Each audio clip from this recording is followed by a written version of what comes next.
Hola, hola, Buenas. hola, amigas, amigos del programa Cuarentena Social, que ya vamos en el quinto programa. Le agradecemos obviamente la sintonía y que nos sigan.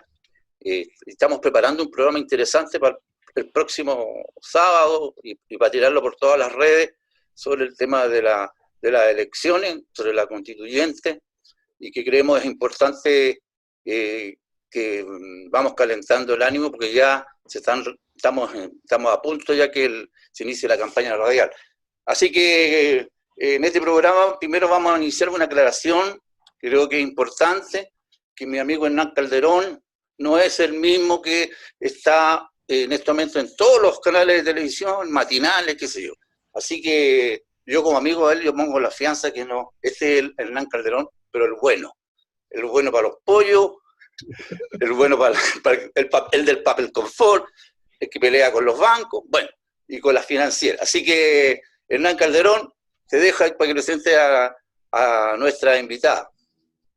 Ya, pues gracias, gracias. Antes de nada, antes decirlo, Clara.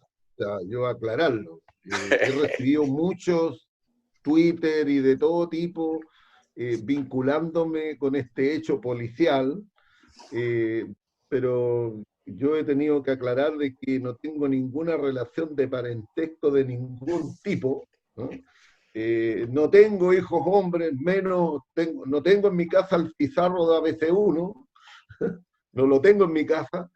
Yo tengo puras hijas mujeres, tengo tres hijas, y por lo tanto no tengo ninguna, nada que ver. Y en segundo lugar, lo que he aclarado, mire, los principios y valores que a mí me motivan son muy distintos a lo que motivan a esta familia.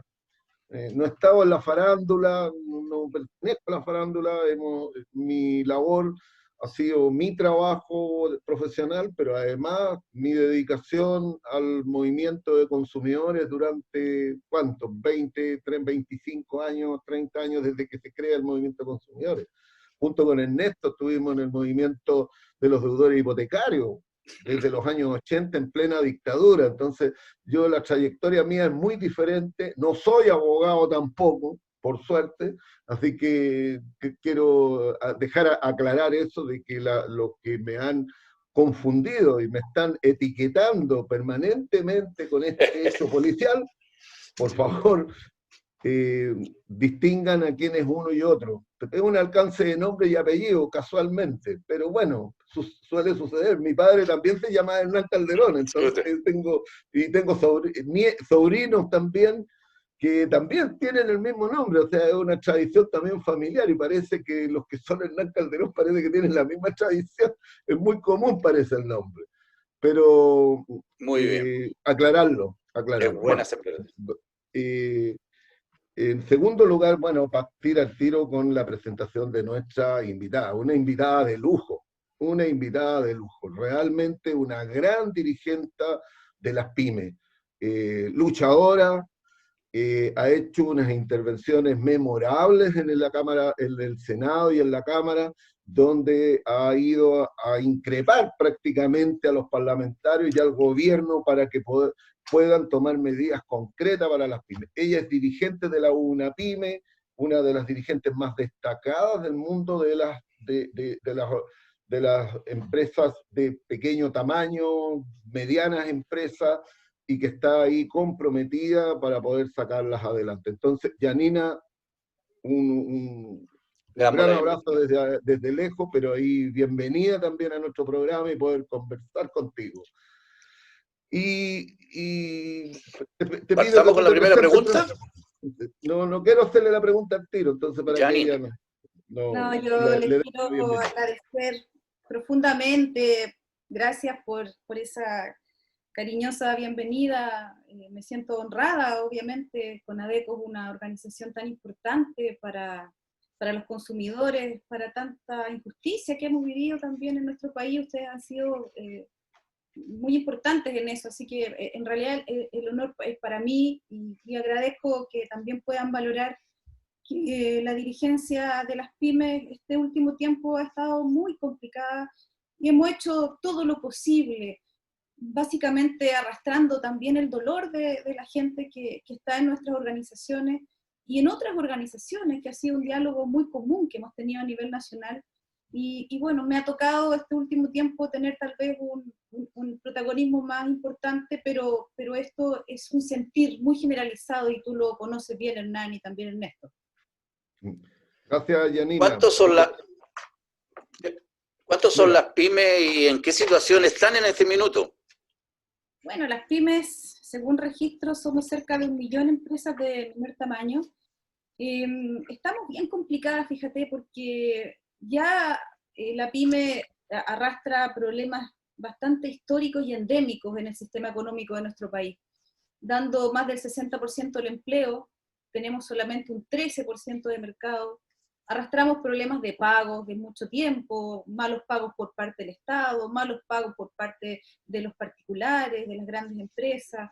Es muy difícil hacer empresa y tener sobre los hombros de la pyme la cantidad de empleo importante que da.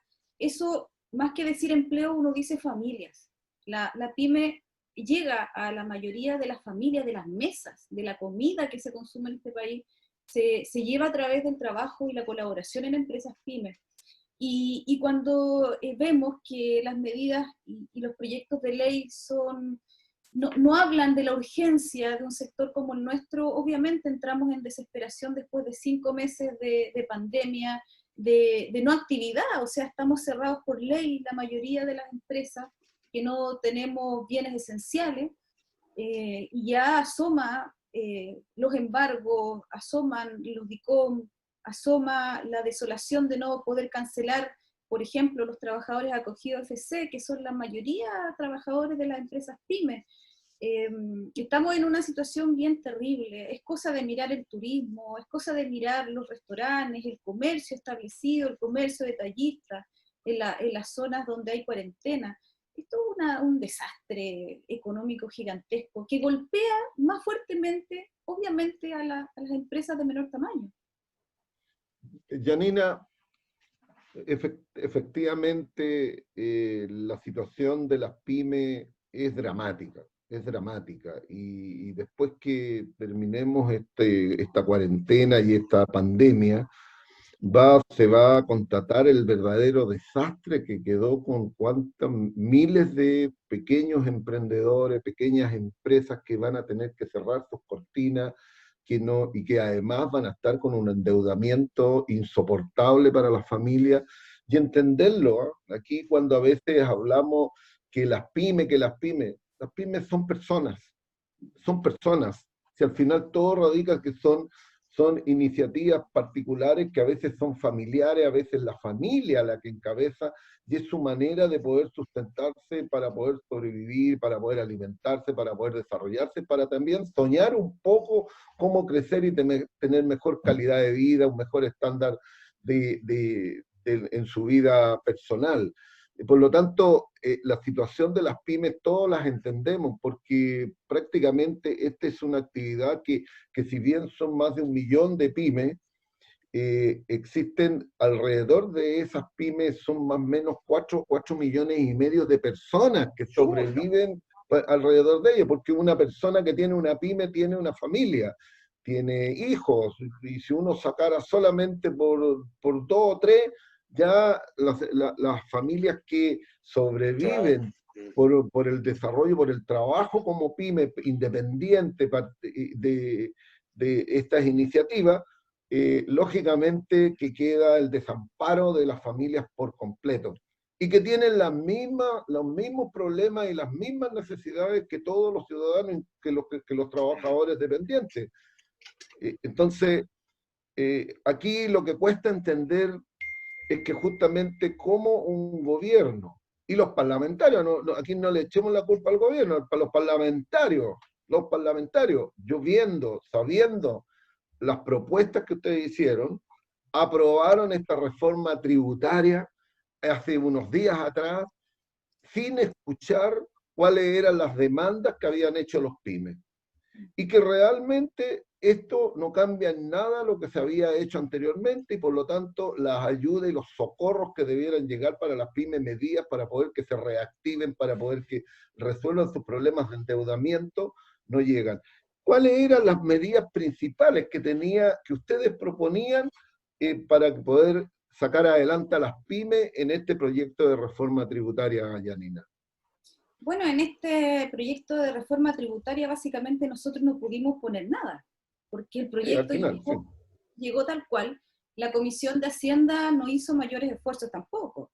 Acuérdate que esto fue rechazado por el Senado, o sea, fue rechazado, y al ser rechazado el proyecto vuelve, se hace una comisión mixta, liderada obviamente por la comisión que había estado anteriormente, y básicamente aquí no hubo ninguna de las medidas que nosotros estábamos solucionando que se pudieran haber incorporado. Aquí, a estas alturas, Hernán y Ernesto, lo más importante es la liquidez. Y este proyecto no da liquidez. Y la poca liquidez que da en una de las medidas, que tenía que ver con la devolución de crédito IVA que podían tener algunas empresas desde enero a mayo de este año, tienen además trabas de entrada, o sea, tenías que tener, por ejemplo, demostrar un 30% de disminución en las ventas, no tenías que tener multas por mora, y eso excluye al 70% de los posibles beneficiarios, con todo además lo que significa tener esos datos, por ejemplo, en el 30% de la demostración de la caída de las ventas, como hemos visto el comportamiento de impuestos internos, sí. No teníamos ninguna garantía que tal vez a ese poco porcentaje de empresas que podían acceder a esta medida pudieran entrar, por ejemplo, dentro de lo que se pedía era que tuvieras 36 meses de actividad económica, o sea, todo lo que se habla de los emprendedores en Chile quedaban fuera. Y además esto era por una sola vez. Pero también, viendo la realidad nuestra, y también con un año 2019 muy complejo, pensar en que tuviésemos créditos a favor es muy poco dentro de las empresas pymes. Entonces es una medida muy insuficiente. Aquí el problema es que nunca se focalizó. Y al no focalizarse, no hay rapidez. O sea, disminuciones transitorias, por ejemplo, como el impuesto en primera categoría, son cosas que nos sirven para ahora, para cuando tú dices, mira, hay un pyme. Por ejemplo, Yanina, la fuente alemana. Mira, hay un pyme, la fuente alemana, tiene una tremenda planilla de trabajadores acogida FC, pero él tiene que reembolsar el pago de las imposiciones a esos trabajadores. Entonces cuando te dicen, oiga, pero usted va a tener una disminución en el impuesto de primera categoría el año 2021-2022, si no has vendido este año, tú dices, esto parece una falta, como dijo Fantuzzi en la comisión, de sentido común. Porque la urgencia hoy día es ver cómo, en una primera instancia, se lograba tener un crédito con aval del Estado que fue fallido por un deducible escondido que estaba ahí, donde las cifras hoy día demuestran que la mayoría de esos créditos no llegaron a empresas de menor tamaño. Primera medida fallida, ya con el poquito oxígeno de recursos que se podrían haber tenido de marzo, abril, mayo, eso fue absolutamente fallido. Después nos ponen esto de el tema de los impuestos en primera categoría y la devolución de créditos IVA. Que son algo que nos llega a la vena realmente de las empresas que más tienen problemas hoy día, que su problema son las patentes, que su problema son las patentes municipales, los alcoholes, los arriendos, las cotizaciones de sus trabajadores, el pago de los servicios. El pago de los servicios, luz, agua, gas, estas son las urgencias. Por ejemplo, el pago de las facturas atrasadas, y finalmente la ley de pago a 30 días fue un chiste, no está cumpliendo ni el Estado con eso. El Estado es el que no cumple. Como todas las leyes que hace Piñera. Claro, cuando te hablan en un proyecto de depreciación de intangibles, una medida nueva, con un poco de oscurantismo ahí, donde otros países han dicho, oh, cuidado con los paraísos fiscales, la depreciación de intangibles. Entonces, cuando se hablan de esta medida, uno dice, wow, ¿en qué planeta viven las autoridades cuando las urgencias son otras hoy día? Aquí, mira, nosotros no estamos en contra que se ayude a la gran empresa, que lo hagan, pero las grandes empresas tienen mecanismos más de rapidez de acceder hasta las reuniones con los mismos ministros. ¿Qué es lo que nos dejaron a nosotros ahora? Una mesa de trabajo que se va a constituir en 20 días después de aprobada esta ley. De que ahí que la mesa de trabajo logre tomar algún acuerdo, de eso se traduzca en un proyecto de ley, se vote en el Parlamento, la mortandad en el camino va a ser impresionante. Por eso es que nuestra angustia es tan fuerte. Y por eso hemos sido tan perseverantes también en el discurso, en las intervenciones, en las minutas, en los estudios. Porque de verdad es como que nosotros estuviésemos en otro Chile, en un Chile paralelo a los parlamentarios, en un Chile, a la gran mayoría de parlamentarios, no a todos, pero a una gran parte de los parlamentarios nosotros estamos en un Chile paralelo. La autoridad viene en un Chile paralelo. Entonces, desde esa frustración es que nosotros hemos hecho todo lo humanamente posible. Y aquí estamos, pues, esperando la convocatoria. Yanina, bueno, mira, yo comparto plenamente lo que tú estás planteando, porque efectivamente la reducción del impuesto de primera categoría, y eso es para ilustrar a nuestros amigos que nos siguen, el impuesto de primera categoría es un abono a los retiros personales. Sí, por supuesto. Por lo tanto, aclararle, las empresas no pagan impuestos. Todo lo que se habla de impuesto a las empresas es un adelanto a los retiros que tiene que hacer el dueño, el accionista, los propietarios cuando tienen que declarar el impuesto a la renta, global complementario. Claro. Y por lo tanto eso se descarga, por lo tanto la empresa al final no paga nada. Y eso era lo que tenían justamente, ¿te acuerdas? Y todavía la discusión, que todavía hay una discusión gigantesca con el FUT, el Fondo de Utilidades Tributables. ¿Qué es lo que postergaba? Pagaba el impuesto de primera categoría, pero no retiraba utilidades, y por lo tanto quedaba emposado ese impuesto ahí, y después lo podía, si quiere, lo planificaba y lo iba retirando y iba pagando menos impuestos. Por lo tanto, que bien, uno puede estar completamente de acuerdo en que se baje el impuesto de primera categoría para las pymes, porque las pymes no pagan 25, pagan un 12, un 15. Si pasaran más, está bien. Si pasaran todos automáticamente, por ejemplo, a lo que fue ante el 14 TER, pyme transparente hoy día, no pagaría cerca del 90 y algo % de las pymes de impuesto a primera categoría. Claro. Entonces también ahí hay un ejercicio que es administrativo, que perfectamente con voluntad se podría hacer. Y finalmente son muy pocas las empresas hoy día, Hernán, que van a poder tal vez disfrutar de esta rebaja del 25 al 10%. Pero claro, mira, yo lo único que... de hoy. Yo lo que planteaba, y de hecho yo creo que tú lo conociste porque yo te lo envié, yo creo que lo único que podría haber producido algo y que realmente tendría impacto en mayor liquidez, si bien a lo mejor puede ser menor o mayor, como uno lo quiera considerar, es moviendo los tramos del global del impuesto a la renta. Claro. Es lo único que le podría producir, porque claramente la persona que hoy día gana menos de 675, me parece que está, no paga impuestos. Pero el que gana más de 675 paga el 4% y tiene el tramo de estar como 1,4 millones por ahí, pagan el 4%. Bueno, si yo corro ese tramo y le subo un 50%, hay una cantidad de personas que hoy día pagan el 4% que quedarían sin pagar. Y así uno lo puede subir hasta donde llegue el tramo donde están pagando impuestos las pymes, que puede ser el 23% o puede ser el 18% que pague de impuesto a la renta. Era lo único concreto. Bueno, pero eso es para aclarar un poco qué es lo único que podría haber tenido un impacto. Pero tampoco ahí yo se lo mandé a unos senadores y al parlamentario esta propuesta. Yo le envié la otra propuesta que también te la di a conocer a ti sobre el tema del gasto presunto, en que los que emiten boletas de servicio tienen un beneficio que pueden declarar hasta 4.750.000 pesos como gasto presunto sin justificación. En cambio, las pymes tienen 15 UF. Claro. Entonces, es como ilógico. O sea, el pyme que tiene una iniciativa, que paga impuestos, que compra, que entrega servicios, toda la cuestión, puede declarar gasto presunto hasta 15 UF, o sea, una cosita así como 500.000 pesos. En cambio, el que emite boletas de honorario puede declarar hasta 4.700.000. Entonces, ¿por qué no se iguala? ¿Por qué no se iguala? Bueno, ahí cerca dicen mucho que está mal pelado el chancho ahí. hay cerca de 300.000 empresas en renta presunta. Entonces, cuando uno dice, oye, te vamos a rebajar el impuesto global, o sea, tú dices, a ver, estamos hablando del ejercicio del 2021, con un 2020 catastrófico, catastrófico.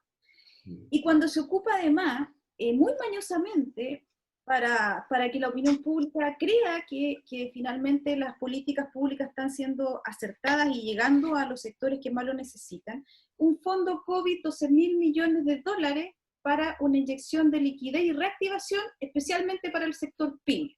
Entonces tú empiezas a leer el proyecto y te dices, ¿qué?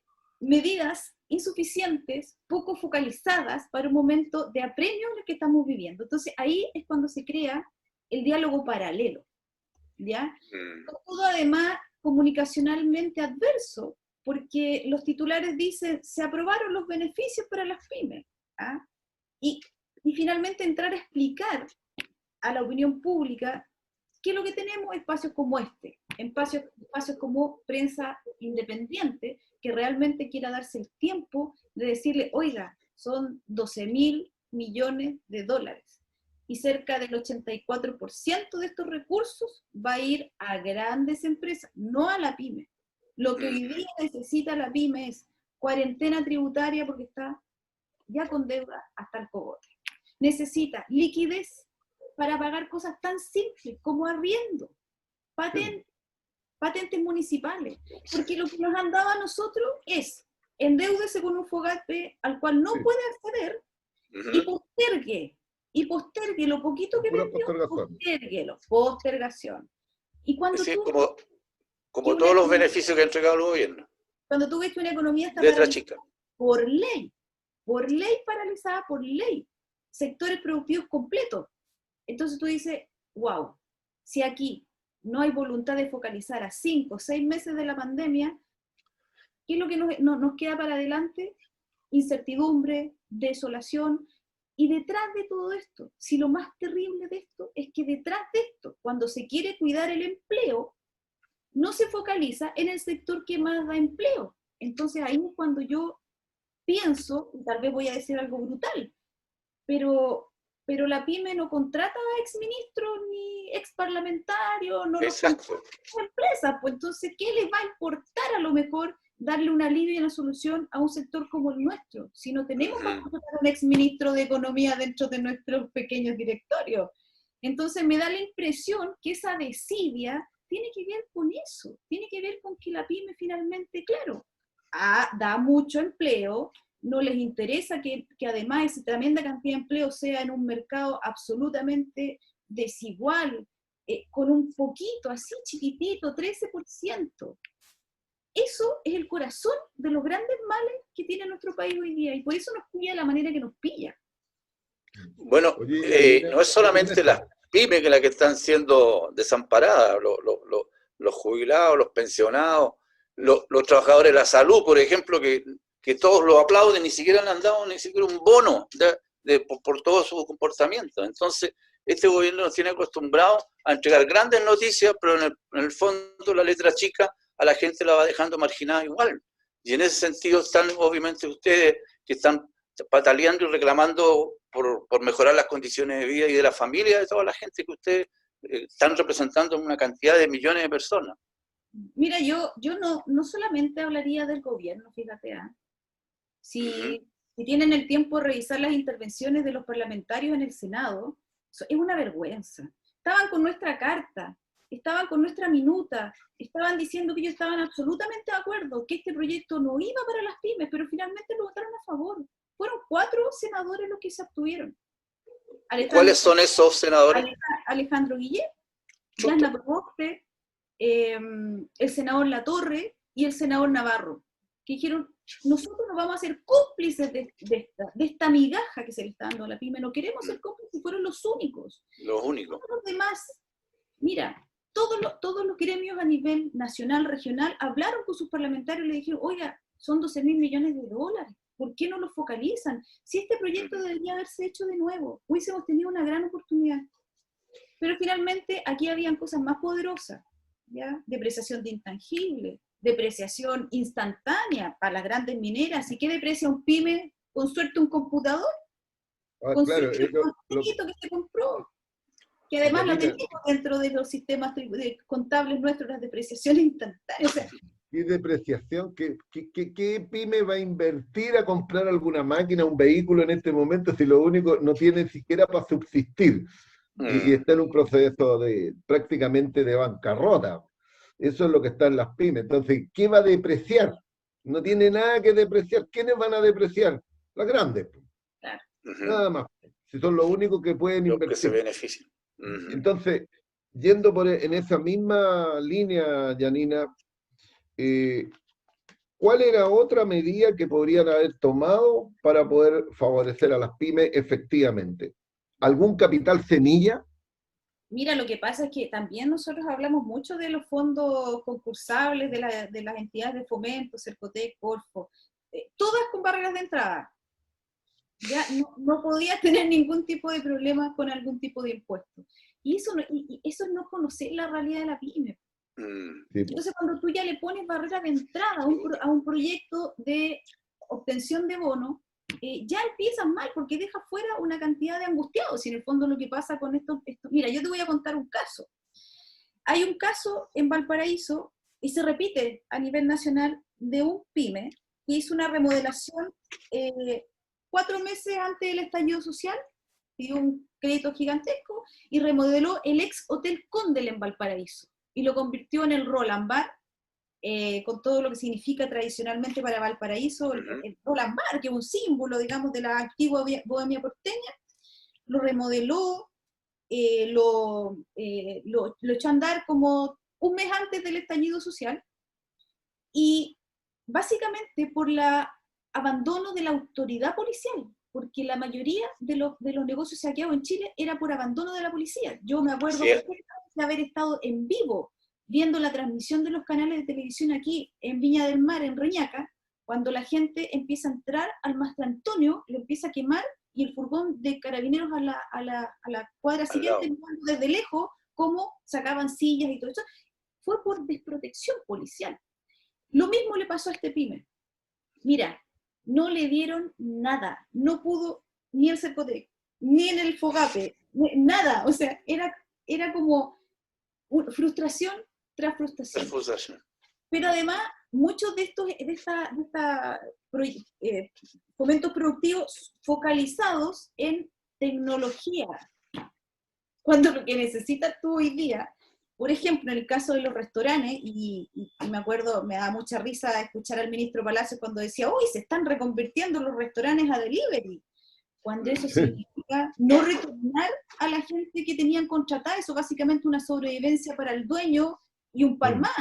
Pero además, ningún fondo te daba la posibilidad, por ejemplo, de comprar motos o autos de reparto. Entonces, ¿cómo no conversa el fomento productivo además con la necesidad que uno tiene ahora? Entonces, mira, los subsidios directos, y yo creo que ya a esta altura tendríamos que estar hablando de un ingreso ético permanente, o sea, no podemos seguir pensando, primero, que el 10% que llegó a traer un poquito de oxígeno en esta semana o tal vez en este mes, eso vaya a repetirse en el próximo mes y los meses siguientes, tomando en cuenta además que vamos, el paso a paso avanzamos y vamos paso a paso retrocediendo. Entonces, en esta incertidumbre, y en esto también, cuando empiecen realmente a develarse efectivamente la cantidad de personas cesantes en el país, que hay que juntar... Más de 3 millones. Más de 3 millones de personas, o sea, estamos más de 3 millones de personas. Estamos hablando del 30%. 6 millones de personas ya están siendo afectadas, y pensamos que solamente en 2 personas se podría compartir un salario, ¿cierto? Un mínimo de 2 personas. Sabemos que es generalmente más gente que se afecta cuando hay una persona cesante de la familia. Entonces, hay un nivel de desorden también en cómo se va focalizando de manera eficiente y eficaz este proceso. Ha estado lleno de medidas como esta, que finalmente son fracasos. Porque cuando tú le pones la entrada, le estás poniendo al tiro un corte. Y si uno sabe muy bien la realidad de la pyme, si le pone los pymes deben algún IVA, pues tienen algún problemita y de repente Sí. en tesorería hay algunas cosas que no han pagado de los trabajadores, más por un año 2019 complejo. Entonces ya a estas alturas, evidentemente estamos hablando derechamente de fracaso en la política pública, de poca calle de las autoridades nuestras, hay poca calle. Hay desdén, finalmente, porque cuando una gran empresa golpea mira, la gran empresa ni siquiera alcanza a golpear la mesa, se reúnen inmediatamente. Yo me acuerdo que Se reúne con los ministros, tienen pasada directa en la moneda. asumió el ministro Briones y nosotros llevábamos como un mes con ley del lobby esperando que nos recibiera las pymes. Nunca Sí, nos pero los grandes empresarios fueron recibidos el otro día. Otro día. No, pero acuérdate que fue Briones primero a visitar al señor Sutil y después fue el Sí. ministro Mañalich a visitar al señor Sutil para decirle las condiciones que tenía la pandemia. Ese tipo de cosas, después del 18 de octubre, yo creo que deben ser impracticables por las autoridades. No puede seguir No han aprendido nada. en este nivel de desidia, así finalmente es eso, es eso. Cuando a la pyme la mandan a una mesa técnica, ya, lo que no les gustó, resuélvalo ahí con los ministros, con los asesores de los ministros, en 20 días más los llamamos, vamos a ver si vamos a incluir a todos los gremios a nivel nacional. Creo que eso es ahí se ve Janina, la desigualdad. Janina, yo te quería preguntar, mira, después de todo lo que ha resultado con la presión ciudadana, toda la demanda que se hizo y que realmente la ciudadanía logró y presionó, no solamente a los parlamentarios, incluso al gobierno, con esta demanda de retirar el 10% de las AFP. Y que después del triunfo, bueno, todos se suben al carro. Teníamos un ministro de Economía que decíamos que éramos un país caribeño, Bananero. Bananero. La industria decía que esto iba a ser una catástrofe. Y resulta de que hoy día salen datos en que el aumento de la reactivación económica ha sido pero extraordinaria con el tema de esta inyección de recursos. Yo les digo, mire, no es ninguna novedad, no hay que ser ni experto ni economista para entender de que cuando tú le inyectas recursos y dinero en efectivo a las personas, era obvio. El comercio se reactiva. Pero más allá de todo lo que es, aquí hay algunos que están recibiendo los beneficios. ¿En qué impacta las pymes? ¿Se reactivarán las pymes con esto o no van a tocar nada tampoco porque la gente está recurriendo a las grandes cadenas? Vemos que la venta de electrodomésticos, de alimentos, artículos de hogar han sido los que más han aumentado las ventas en estos últimos días. La cola más larga en el supermercado no es la cola que está comprando alimentos, sino que la que está comprando televisores. Se agotaron en el mercado. Entonces, ahora, ¿cómo impacta esto en las pymes? ¿Le llega algo a las pymes? Aparentemente al comercio le llegará algo al comercio detallista.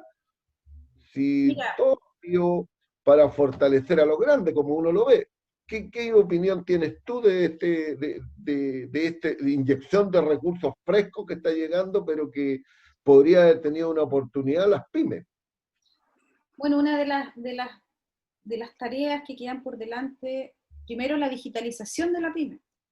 El comercio electrónico es algo que es tremendamente necesario para el sector nuestro, y aquellas obviamente que tienen implementación de las plataformas para hacer comercio electrónico van a tener algún beneficio con este tipo de compras que se hacen por internet, porque en el comercio detallista que está, por ejemplo, cerrado, en las localidades la gente no va a acudir a comprar porque no están abiertos. Mira, eso de los comercios esenciales básicamente ha favorecido obviamente a la gran empresa, y la otra vez hablábamos con el señor Melero de la Cámara Nacional de Comercio y decía que este periodo de pandemia el gran comercio de Chile ha además concentrado mucho más sus ventas en un 90% del mercado. O sea, este hacía además primero un ejercicio muy, muy importante para ellos, para ver cómo primero, como ellos están mucho más adelantados en el comercio, pero también la automatización del empleo. O sea, la cantidad de gente que está en el comercio, en el gran comercio, la mayoría de ellos no va a retornar a sus puestos de trabajo, porque ya el ejercicio de automatización resultó fantástico, y todo lo que son, por ejemplo, actividades repetitivas dentro del gran comercio están absolutamente fuera, y esa gente que no va a ingresar nuevamente a poder trabajar como trabajaba antiguamente en el comercio. Mira, a propósito de concentración, hasta el Estado está concentrando las compras. O sea, hoy día tenemos 5 empresas que venden la mayoría de los artículos esenciales en cuanto a limpieza y sanitización, que son las grandes empresas de este país. El 55% de las ventas del Estado. O sea, hasta el Estado tiene una política concentradora que se ha agudizado mucho más en pandemia. Entonces es bastante poco lo que le queda a la pyme, y la pyme además tiene un sector que está, yo creo que muy devastado, y yo no sé cómo va a poder subsistir, que tiene que ver con el comercio y el turismo.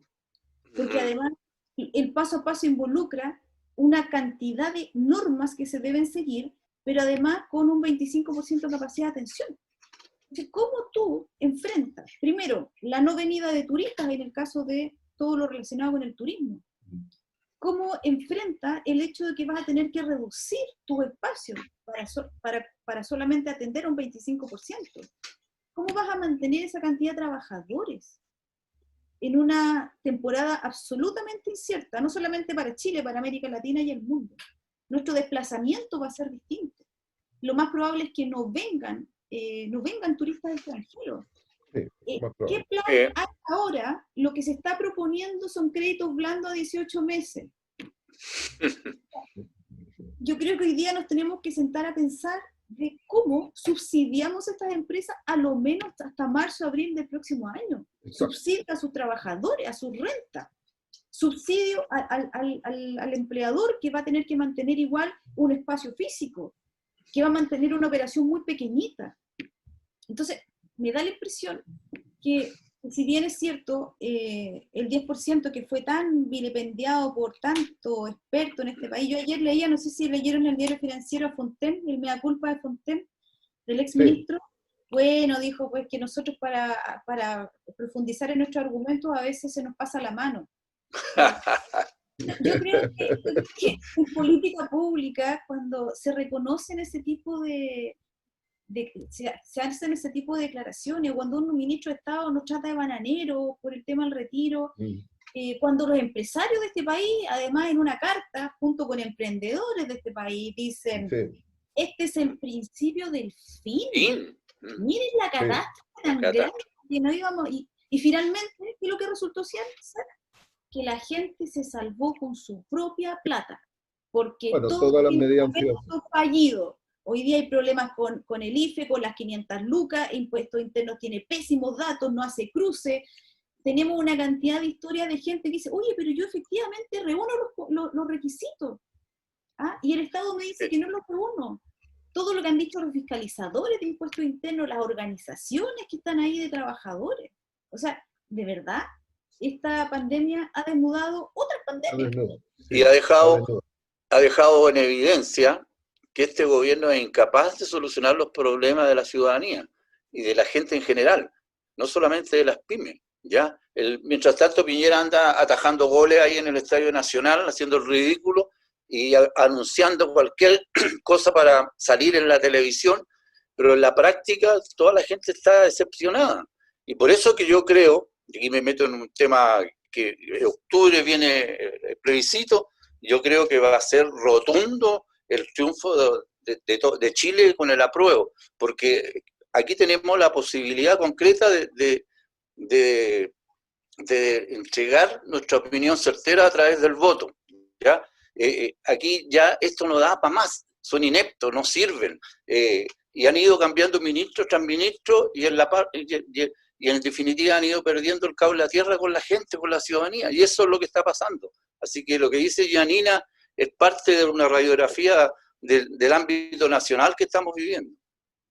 Sí, y yo agregaría con la complicidad absoluta de gente de la ex nueva mayoría, de la ex concertación, que hicieron muy mala pega, que son cómplices también de toda la debacle que tiene también nuestro mercado, que tiene nuestra nacionalidad. Ellos han empujado también, junto con este gobierno, han empujado el desplome de las instituciones nuestras, o sea, ver la debilidad de impuestos internos en la primera parte del bono de 500.000 pesos, o sea, es una verdadera vergüenza. Cómo han mermado las confianzas, cómo han quedado develados los financiamientos. Esto es transversal, son amigos, se juntan, se aportan, ¿me entiendes tú? Entonces cuando alguien pone la plata, pone la música, intervienen las leyes, ¿me entiendes tú? Por eso yo digo, mira, el sector de la pyme, como no los contrata, yo creo que eso es la falta de incidencia real del sector pyme, pues no los contrata, pues. No los puede tener. No son una futura fuente de trabajo para ellos, pues no están en la mira. Esto es como la silla musical, ¿no? Salen de la empresa, pasan al Estado, mandan las señales, mandan las luces, toman medidas de política pública que favorecen a los cuales después van a tener que retornar. Pues si es así, es cosa de mirar el pasado de muchos que han estado en el gobierno, que todos vienen de la empresa, entran, o otros de organismos internacionales, pero entran al Estado y después del Estado, pero mientras están en el Estado no están preocupados de las políticas públicas y de la interés general, sino que están preocupados cuando yo termine mi cargo, ¿a dónde me voy a ir? Ese es el problema. Y es cosa de mirarlo, ¿no? Sí, es cosa de mirarlo. Hay montones de ejemplos. Yanina, y pasando ahí al mismo tema, ¿qué tú piensas de que podría suceder si nosotros hacemos una nueva constitución? ¿Cuáles sería, cómo insertamos a la pyme en esta nueva constitución? ¿Cuáles sería lo relevante que debiera estar justamente en una nueva constitución para poder proteger a las pymes? ¿Hay medidas concretas que debieran estar en la constitución para proteger a este sector que es tan vital para el desarrollo del país? Bueno, obviamente el rango constitucional a las empresas de menor tamaño. Con todo el aporte social que eso significa. ¿Cómo repensamos además una constitución donde las empresas sean realmente un aporte social a el desarrollo del país? No aquí esta depredación básicamente del mercado, de la lucha del más fuerte. Miren, nosotros habíamos planteado al principio de la pandemia, y un ejemplo que tiene que ver con la Constitución. Habíamos planteado al principio de la pandemia que había muchos inescrupulosos vendiendo con un sobreprecio al 400, al 500%, cosas esenciales como las mascarillas y el alcohol gel. Y nosotros decíamos, oiga, regulación de precios para este tipo de situaciones. Pero eso es inconstitucional, pues, si hay libertad de precio en este país. Entonces, obviamente, la Constitución tiene un bonito desafío. El primer bonito desafío tiene que ver el poder construirla entre voces diversas. Poder construirla además en democracia porque nos merecemos hacer ese ejercicio. Pero también hay que ser súper conscientes. Cuando, por ejemplo, nosotros pensamos en todo este tipo de medidas, tenemos que mirar nuestro país y ver que la institucionalidad es muy fuerte. Lo más probable que este cambio de sociedad que aspira a la nueva constitución no la veamos nosotros. La puedan ver tal vez nuestros hijos y nuestros nietos. Pero si no somos capaces de hacer este ejercicio, que lo podemos iniciar nosotros y verlo en 10, 20, 30 años, las próximas generaciones, para que sea un país distinto, yo creo que no ha valido la pena las luchas en las que hemos estado involucrados todos los chilenos y chilenas. Hoy día no se puede pensar que la Constitución, una vez aprobada, nos va a solucionar todos los problemas infinitos que tiene nuestra sociedad. Pero es un ejercicio necesario, además de empoderar a las personas realmente que pueden cambiar las cosas. Era impensable el año pasado pensar en que nosotros podíamos siquiera retirar un 10% de nuestra red. Así es. Era impensado el año pasado, en marzo, en abril del 2019, que podríamos realmente estar a días de un plebiscito. O sea, ¿cuántos países viven plebiscitando muchas cosas y nosotros no tenemos esa posibilidad? O sea, yo creo que es un hermoso momento para que hoy día digamos, oye, tengo una responsabilidad, no para solucionar los problemas mañana, para solucionar el Chile que vamos a heredar a nuestras generaciones. Lo más probable es que nosotros ninguno lo vea, pero habremos participado en sentar las bases de un país distinto que urge construir. Janina, Ernesto, Sí.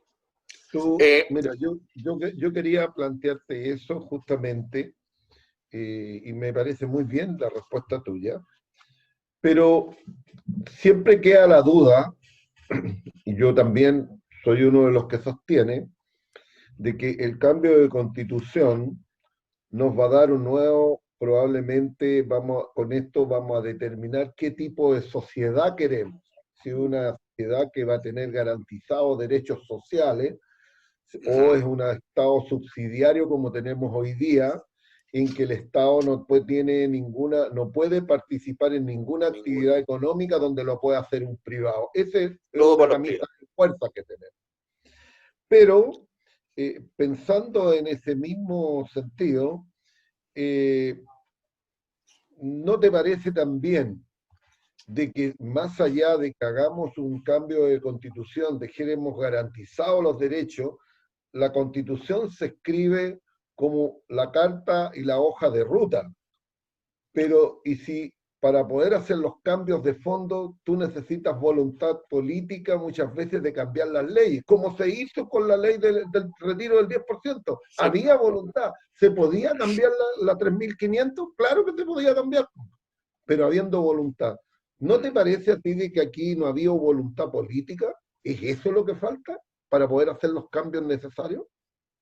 Yo creo que sí, porque, mira, Pues, yo no sé si tanta voluntad o el poquito de conciencia de algunos parlamentarios frente a presiones importantes de cartas de organizaciones nacionales le hicieron cambiar de opinión.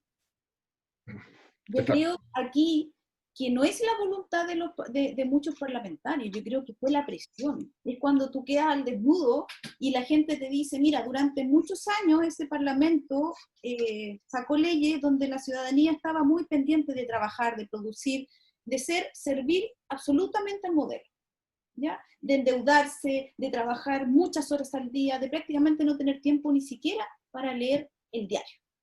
Y frente a esa falta de comunicación, esa falta de vigilancia ciudadana frente a los procesos que se estaban discutiendo en el Parlamento, se pasaron muchos goles. Cuando la ciudadanía dice, a ver, pare, esta cuestión está mala, pues, ¿ah? ¿Cómo se le ocurre que nos van a subir pero además fueron los cabros chicos, pues, ¿ah? Los cabros chicos que vieron además esta vida que llevamos los padres, la gente que ya tiene sus años, y dijeron, no, pues yo no quiero esta vida para mí, pues. Yo no quiero que mi mamá trabaje de sol a sol, que le paguen una miseria, que tengamos que pagar por la ISAPRE, que tengamos que pagar por el colegio, que estemos y los cabros empiezan a organizarse. Yo no creo tanto en la voluntad de muchos, yo creo en que esto fue una conquista absolutamente ciudadana. Y no le voy a dar ningún crédito, salvo, obviamente, a algunos parlamentarios que es público conocido, los que apoyaron a Noma AFP desde un principio, los que desde un principio estuvieron tratando de cambiar las cosas, pero eran 4 o 5, no son más. Pero todos los demás, acuérdense que más de 80 parlamentarios han sido directores de AFP. De AFP. Pero yo creo, Janina y Hernán, obviamente como la Janina nos está planteando, que este es el legado absoluto de lo que fue el estallido social o rebelión ciudadana, como quieran llamarlo, y que Chile cambió, y en el sentido la gente, los millones de personas que salieron a la calle en todo Chile, y dejamos perplejo a una clase política que estaba acostumbrado a hacer lo mismo, ¿ya? Entonces yo creo que eso se va a ir revirtiendo también en las elecciones de concejales, de alcaldes y de parlamentarios. Hay gente que derechamente no, o la ciudadanía no va a votar, la gente joven que no votaba, yo creo que ahora va a votar, ¿ya? Y eso, como decimos nosotros, hay que votar con B corta para votar con B larga. Yo creo que prácticas como esta ya no son posibles en este país, ¿ya? Nosotros con Hernán y con otras organizaciones más, fuimos los que iniciamos la pelea del no más AFP, ¿ya? Cuando éramos pocos los que salíamos a la calle, cuando nos tirábamos al suelo, ahí en Ahumada con huérfanos, para llamar la atención y los medios no nos cubrían. Entonces, esto es una espiral que va a ir avanzando. Yo creo que hoy día estamos en condiciones, y sobre todo es importante lo que viene ahora el plebiscito, donde la gente obviamente va a manifestar su opinión y su rabia y su indignación a través del voto para cambiar la Constitución. Yo creo que esto es una bolita de nieve que ha ido avanzando. Lo del 10% es una muestra que se podía, como decía Hernán, ¿ya? Cuando todos decían que esto se venía encima, la ciudadanía lo cambió e incluso algunos traicionaron sus propios principios para subirse al vagón del 10%, ¿ya? Y en ese sentido yo creo que es importante lo que viene, y las pymes obviamente son un eslabón de la cadena que hace andar el motor en Chile, ¿ya? De la economía. Entonces, lamentablemente las autoridades le han dado la espalda, como le han dado la espalda a los jubilados, a los pensionados, a los trabajadores de la salud. Así que en ese sentido yo creo que Yanina le ha dado una conducción importante a lo que es la pelea de ustedes, ¿ya? Pero aquí vienen alianzas ciudadanas, solo no podemos contra este poder inmenso. Yo creo que esa es la lección que se está sacando hasta el momento. Sí, bueno, nosotros estamos participando con hartas organizaciones y con organizaciones de trabajadores, fíjate, si a nosotros, a la PYME le importa mucho lo que vaya a pasar y lo que está pasando con nuestros trabajadores, pero también creemos que la PYME tiene un espacio, porque es más flexible, de poder incorporar a toda la cantidad de personas que la gran empresa no van a poder seguir viendo. Entonces, estratégicamente, por eso a nosotros nos urge tanto que se ponga una focalización en este sector, porque yo creo que puede ser el gran apalancador del empleo, especialmente las empresas que se están tecnologizando más y donde la automatización no hay vuelta atrás. Porque nosotros tenemos esa posibilidad de más flexibilización para poder tomar esa cantidad de personas que desgraciadamente no van a poder mantener su fuente de trabajo, no porque la empresa esté mal, sino porque la empresa se automatizó, porque empieza un proceso distinto, al cual nosotros todavía no estamos llegando con tanta rapidez. Entonces, por eso ha sido tanto nuestra angustia este último periodo. No es por ser, por molestar al gobierno, porque querer que le vaya mal. O sea, a nadie quiere que le vaya mal al gobierno, porque repercute en la vida nuestra.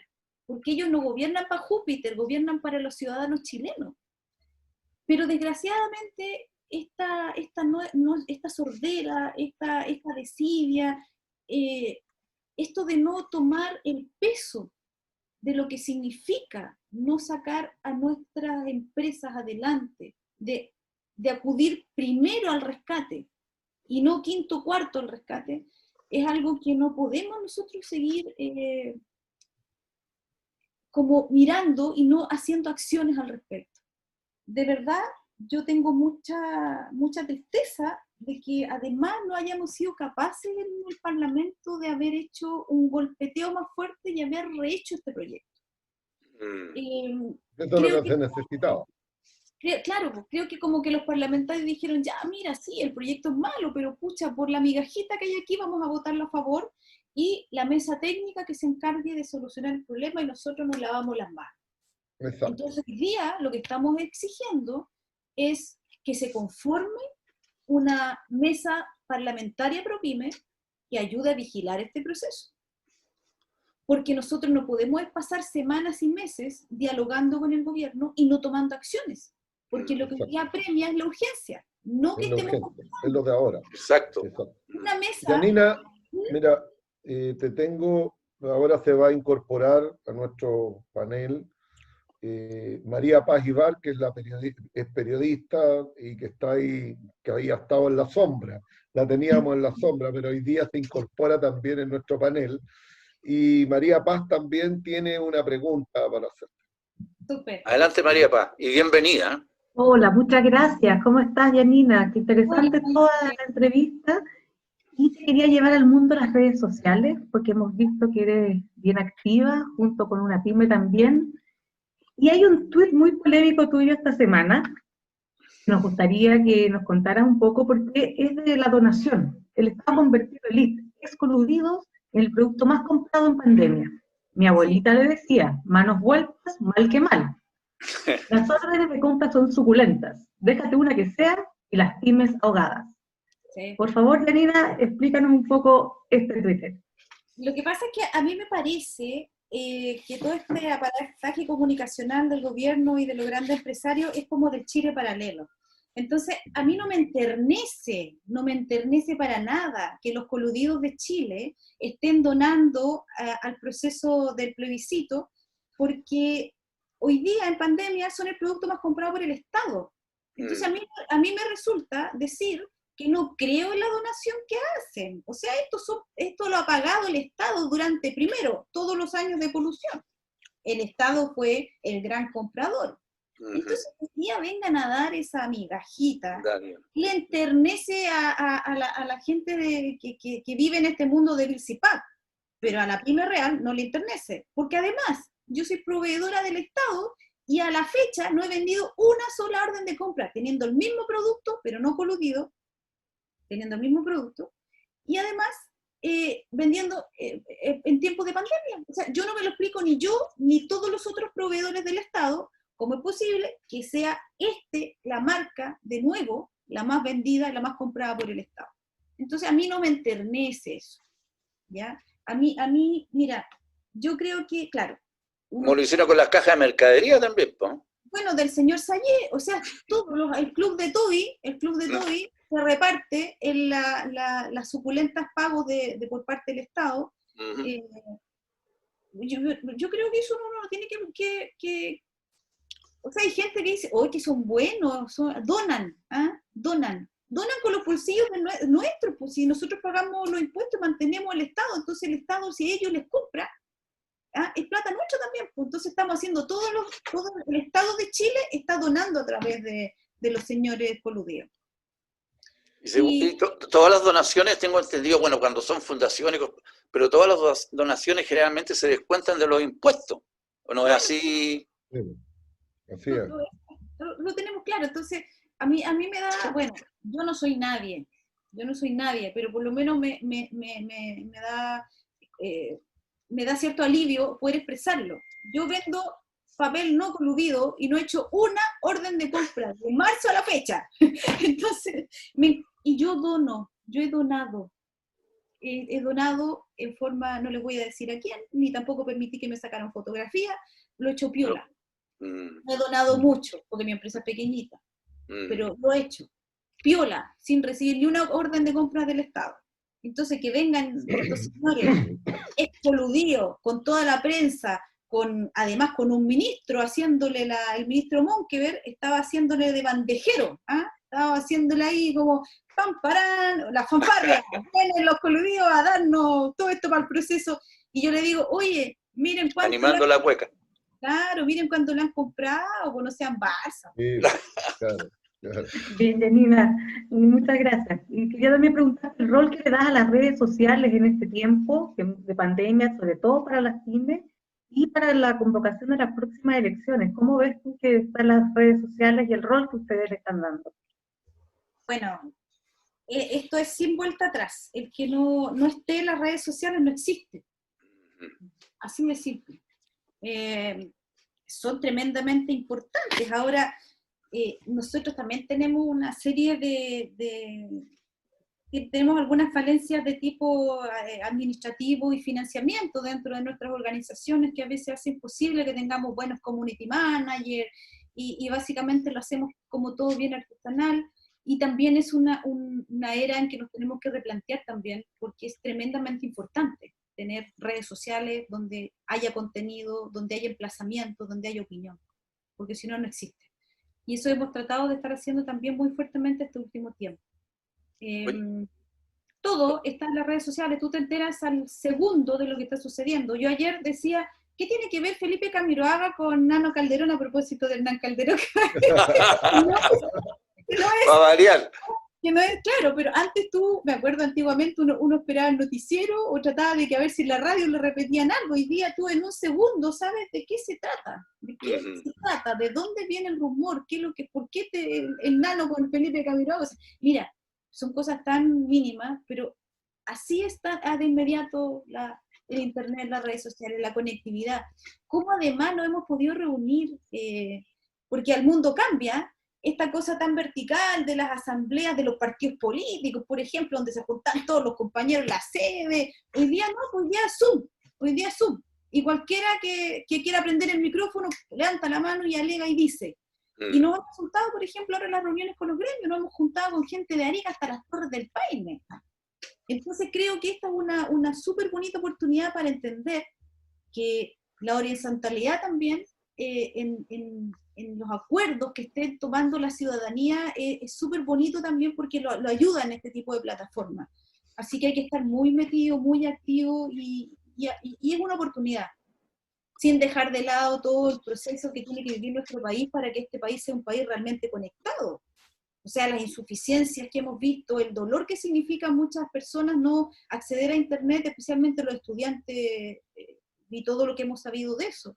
Entonces, como decía Hernán al principio que estábamos hablando de la licitación del 5G, como que este país, como que salta al 5G, pero todavía no tiene resuelto problemas del siglo XX. ¿Ah? Claro, entonces todavía nos queda mucha pega del siglo XX que no hemos poder estabilizar ni ponerle solución. Entonces, y si uno mira un poquito qué pasa debajo de todas estas cosas, son grandes negocios, hermano, no le interesa el bienestar de la gente.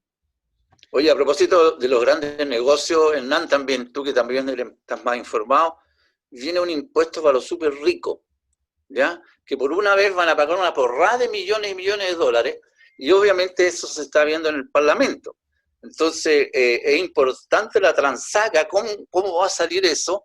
Porque obviamente se habla mucho de estas donaciones, todo eso, que al final la descuentan de los impuestos, pero todavía no le han tocado el pelo a los súper ricos, y yo creo que es importante ir siguiéndole la huella a ese proyecto. Bueno, mira, el tema del impuesto a los súper ricos, yo creo que está bien, yo creo que ojalá que encuentre algún resultado final. Esto ha sido una práctica que se ha venido dando. Fíjate que los que tenían mayores ingresos en tiempo de dictadura pagaban mucho más que lo que pagan hoy día. En tiempo de dictadura se les bajó ingresando, cuando volvimos a la democracia, a principios del gobierno del presidente Elwin, se rebaja el impuesto el impuesto a la renta, y después se vuelve a bajar en el gobierno de la presidenta Bachelet y quedan 35, con Pinochet pagaba en el 45. ¿Ah? Eso, para que quede claro, si los beneficios que han recibido han sido por aquí donde se la ha hecho. Transversales. Entonces, hoy día corregir y aplicarle un impuesto a los súper ricos, ya es el impuesto al patrimonio que tiene y todo eso, está bien, me parece correcto. Por una sola vez. Pero no tenemos impuesto al lujo, por ejemplo, que también debiera tener, que en otros países sí hay. Los que tienen compran artículos, porque hoy día estamos llenos de Ferrari, y tuvimos hasta un general que le decían el señor de los anillos, porque tenía puros Audi. Entonces, que son puros vehículos de alta gama, hoy día los vemos, y justamente esos pagan lo mismo que paga la señora Juanita por el kilo de pan, el mismo impuesto. Y pareciera de que no es correcto. Entonces, justamente uno de los temas que hay que abordar es cómo se hace, pero además, y ahí Yanina tiene mucho conocimiento, en el caso de los pymes, y eso te lo digo, y las personas, nosotros tenemos un sistema de tributación desintegrado. Sí. Y las grandes empresas tienen un sistema que es semi-integrado, o sea, el señor, si quiere, retira utilidad y paga los impuestos. Entonces el señor va a pagar el 25 o el 27 como tiene hoy día, pero como si él paga el 35, ese 10% lo deja guardado y lo puede retirar cuando quiere. No paga el impuesto completo. Ese es el problema que tenemos. Y por eso hay Si sacáramos solamente la plata de que está posada en el FUT hoy día, que todavía está ahí, son 300.000 millones de dólares. Tenemos para hacer todo lo que queramos. Para hacer todo lo que queramos. Estamos hablando de eso. Esa es la realidad de este país. Viva Chile, se acumuló de los años 80 y se fue acumulando, y los grandes, ¿qué es lo que hacen? ¿Cuándo sacan la plata? Cuando quieren invertir, porque cuando hay inversión no paga el impuesto otra vez. Sí, pues. Tenemos un tema ahí que también Yanina debe estar de acuerdo. Tenemos un sistema de renta presunta. ¿Cuántas son? ¿300.000 empresas cogidas de renta presunta? Sí, 300.000. Un sistema que estaba hecho para el taxista, que no lo puedo controlar. Pero ya ahí tenemos al señor Heller con cuántos miles de camiones y todo ha cogido renta presunta. Entonces, ahí hay millones de dólares que están ahí que no se pueden. Y por lo tanto los súper ricos siempre tienen una salida, las exenciones tributarias. Son miles de millones que no se pueden recaudar porque le tienen privilegios. Claro, hacen una inversión, dicen que declara la inversión, si está más de 3 años él la puede recuperar, pero ya se evita el impuesto. Tiene que mantenerla 3 años. Planificación tributaria. Ahora, en el Congreso yo creo que no va a avanzar mucho el tema porque ya el ministro, a los 5 minutos salió el ministro Briones a decir que eso no era además nefasto para la inversión, y la Comisión de Hacienda, pues. Hay que ver lo que hace la Comisión de Hacienda. Ahí hay otro talón de Aquiles, así que, bueno, esperemos que se pueda perseverar, no es imposible, creo que está bien, los que más ganan siempre tienen que aportar al desarrollo del país, pero como estamos en una economía como esta, mientras más se rentabilice y mientras más se pueda hacer inversión, llevar plata al extranjero, transar en bolsa, qué sé yo, eso es lo que le interesa al empresario. Hoy día al empresario no le interesa mejorar el país. Esa es la triste realidad. Ellos creen que dando estas donaciones, regalando las mascarillas, qué sé yo. No, la empresa tiene un rol social fundamental, mucho más profundo que estar donando una mascarilla. ¿Estamos en la hora ya? Los problemas del país no se resuelven con filantropía. No. En esto estamos en la hora. ¿Estamos en la hora? Yo creo que hay que agradecerle a nuestra invitada, a la María Paz, que no la hayamos sacado al aire. Y el próximo semana, Hernán, lo tiramos con la constituyente, con el plebiscito, la nueva constitución. Creemos importante, yo creo que hay que tener un contrapunto, así que vamos a tener 2 invitados seguramente. ¿Ya? Exacto. Así que agradecido por la presencia de Yanina en esta cuarentena social. Y bueno, muy interesante todo lo que conversamos y agradecidos por la disposición que tuvo. No, gracias a ustedes. Sí, todos los espacios que uno pueda ocupar son muy agradecidos, muy agradecidos. Así que un cariño grande para ustedes, cumplen una labor fundamental para el país, así que viva la sociedad organizada, las organizaciones. Eso. Viva las organizaciones. Gracias, bueno, Yanina. Estamos listos, nos vamos con un video ad hoc de una acción que se hizo muy bonita sobre la prueba, así que nos vamos y muchas gracias a todos. Hernán, nos vemos la próxima semana. Nos vemos, adiós. Espero que no salga tanto en los matinales esta semana. Estamos ahí, chao. Ya está aclarado. Adiós. Chao.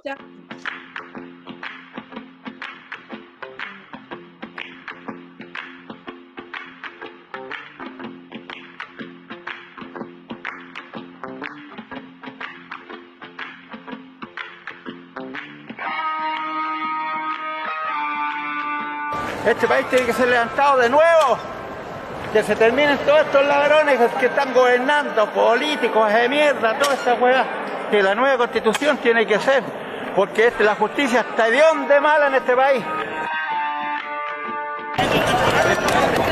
Caballero, buenas tardes. Hola, buenas tardes. Carnet de permiso temporal. A ustedes le estaban informando por radio que me llevara detenido si no tenía permiso. ¿Cuál permiso? No, pero, si la ley no dice eso. Pero mire, usted absténgase a lo que le solicito, ¿no? No, yo me abstengo a decir lo que dice la ley. Punto. Carnet a la mano no más necesito. ¿Qué? ¿No dice nada más? ya se les va a realizar un control de identidad efectivo a estas personas para obviamente verificar su estado, sus antecedentes penales y obviamente cursar una infracción dado que están generando una aglomeración de personas o están fomentando a que se reúnan más personas de lo habituales. Cuando el rechazo, marcharon los del rechazo con auto, Carabineros, yo vivo en Plaza Italia, Carabineros los escoltó, los llevaba adelante y atrás protegiéndolos, para que nadie los perturbara y se pudieran manifestar con el rechazo, pero el apruebo no es lo mismo. Y esto queda consignado aquí y en todas las partes que tú quieras averiguar, no van a tener la misma posibilidad. Todas las personas derecho de, obviamente, manifestarse en la vía pública, pero, obviamente, de acuerdo a la normativa vigente del Ministerio de Salud, ¿ya? Las personas residen en la Comuna de Santiago, se les fiscaliza, no tienen mayor antecedentes penales, entonces pueden transitar en la vía pública.